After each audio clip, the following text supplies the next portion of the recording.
दोस्तों स्वागत है आप सबका एक बार फिर हमारे यूट्यूब चैनल में। बात करेंगे इस वीडियो में कर्मचारियों से जुड़े अपडेट्स और जानकारी की, और वो है जीपीएफ खाते को लेकर। जैसा कि आपको पता है, मुख्यमंत्री अशोक गहलोत के द्वारा जो है नवीन पेंशन स्कीम जो है उसको बंद कर दिया गया है, यानी एनपीएस को बंद कर दिया गया है राज्य सरकार के कर्मचारियों के लिए। उसकी जगह ओपीएस यानी ओल्ड पेंशन स्कीम लागू करने की घोषणा की गई थी। तो अब सरकार द्वारा आगे जमा राशि को जो केंद्र सरकार में जमा की गई है एनपीएस के रूप में जो कटौती हुई है उसको विड्रॉ करके कर्मचारियों के जीपीएफ खाते में ट्रांसफ़र करना चाहती थी सरकार, लेकिन आगे से जो केंद्र सरकार द्वारा है इसे रोक लगा दी गई है। न्यू पेंशन स्कीम फंड में लगभग राज्य का जो कर्मचारियों का फंड है 39,000 करोड़ रुपए है, और इसे लौटाने से पीएफआरडीए जो एक संगठन है जो एनपीएस कटौती का राशि जो भी राशि है उसका जिम्मेदार है पीएफआरडीए, उसने इनकार कर दिया है। तो न्यू पेंशन स्कीम फंड में जमा 39,000 करोड़ रुपए लौटाने से पीएफआरडीए ने इनकार किया है।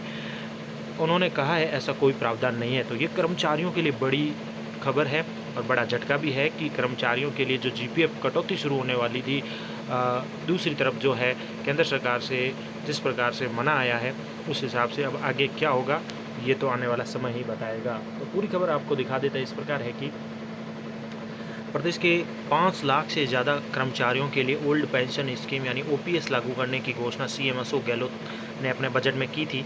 और केंद्र के अधीन आने वाली पेंशन निधि विनियामक और विकास जो प्राधिकरण होता है पीएफआरडीए ने न्यू पेंशन स्कीम यानी एनपीएस के दायरे में आने वाले राज्यों के अंश व कर्मचारियों के अंशदान का 39,000 करोड़ रुपए लौटाने से इनकार कर दिया है।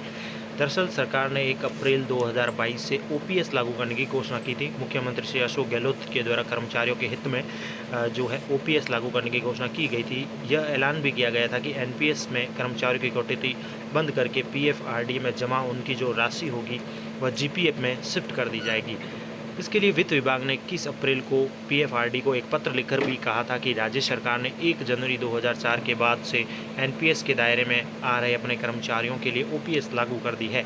इसलिए कर्मचारियों का जो अंशदान एनपीएस में दिया गया है सरकार उसे विड्रॉ करना चाहती है। अब 2 मई को पीएफआरडी ने जवाब में खत लिखा और कहा है तो क्या कहा वो देख लेते हैं कि पीएफआरडीए जो एक्ट है उन्होंने कहा है कि 2013 और रेगुलेशन एक्ट जो 2015 उसमें एनपीएस योजना के तहत राज्य का अंश व कर्मचारी के अंश की जमा राशि को राज्य सरकार की रेवेन्यू रीसेट में लौटाने का कोई प्रावधान नहीं है। इससे राज्य सरकार को कह सकते हैं कर्मचारियों को बड़ा झटका लगा है। अब बात करें तो ये जो राशि है कर्मचारियों के अंशदान से जो 10% काटी जाती है, अब गहलोत सरकार वापस ले रही थी, तो अब दूसरा विकल्प क्या होगा, कैसे जीपीएफ शुरू होगा और क्या क्या प्रॉब्लम आने वाली है। राज्य के 5.5 लाख कर्मचारियों का जो भविष्य है वो इसी के ऊपर टिका हुआ है, क्योंकि ये बड़ा डिसीजन है। अब बात करते हैं कि गहलोत सरकार के पास अगला क्या विकल्प है। तो सुप्रीम कोर्ट भी जा सकती है सरकार, तर्क देगी कर्मचारियों के लिए ओपीएस लागू करना उसका हक है। 1 अप्रैल से सरकार ने एनपीएस के तहत की जाने वाली कटौती तो बंद कर दी है, और सरकार राज्य अंश के रूप में हर साल 2,000 करोड़ रुपए एनपीएस में जमा करवा रही थी। यदि पीएफआरडीए राशि नहीं लौटाता है तो भी राज्य कर्मचारियों को ओपीएस दे सकती है। राज्य है वो अपने स्तर पर ओपीएस दे सकती है। हालांकि ओपीएस लागू करने के लिए अभी तक कोई नोटिफिकेशन जारी नहीं किया गया है।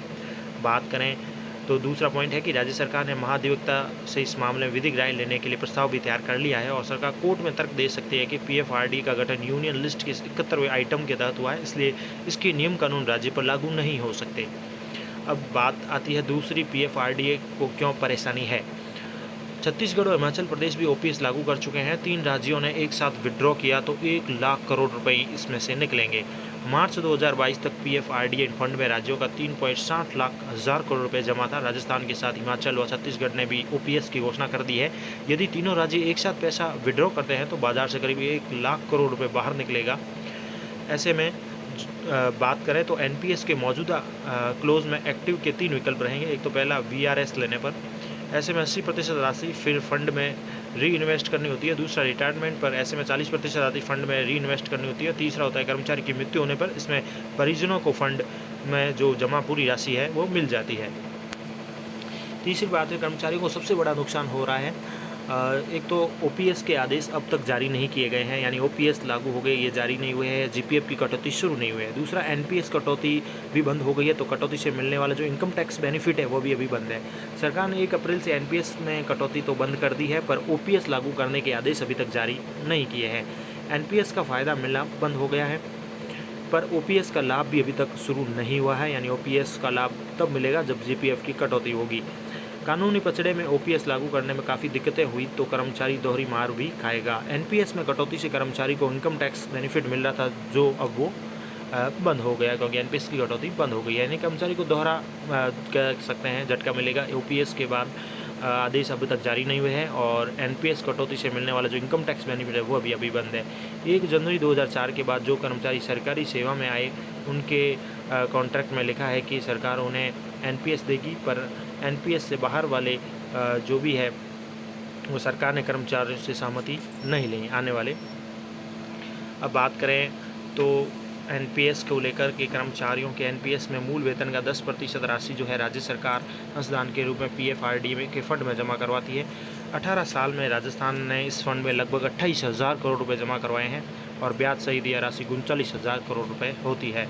तो ये बड़ा डिसीजन होगा कर्मचारियों के लिए कि लगभग राज्य के 5.5 लाख कर्मचारियों का भविष्य है, उनका सवाल है। क्योंकि एक तरफ तो एनपीएस की कटौती बंद कर दी गई है, तो वहीं ओपीएस अभी तक लागू ही नहीं हुआ है और सरकार ने जो भी मांग की है पैसे लौटाने की, जीपीएफ में ट्रांसफ़र करने की, जीपीएफ में ट्रांसफ़र करना चाहती थी सरकार, उसको भी अब केंद्र सरकार से मना कर दिया गया है। तो अब आगे क्या डिसीजन होगा ये तो वक्त ही बताएगा, लेकिन कर्मचारियों के लिए काफ़ी नुकसानदेह होगा अगर जल्द समय रहते जो है ओपीएस लागू नहीं होगा, जीपीएफ की कटौती शुरू नहीं हुई तो ये तमाम तरह के अपडेट थे आप सभी कर्मचारियों के लिए। Thank you.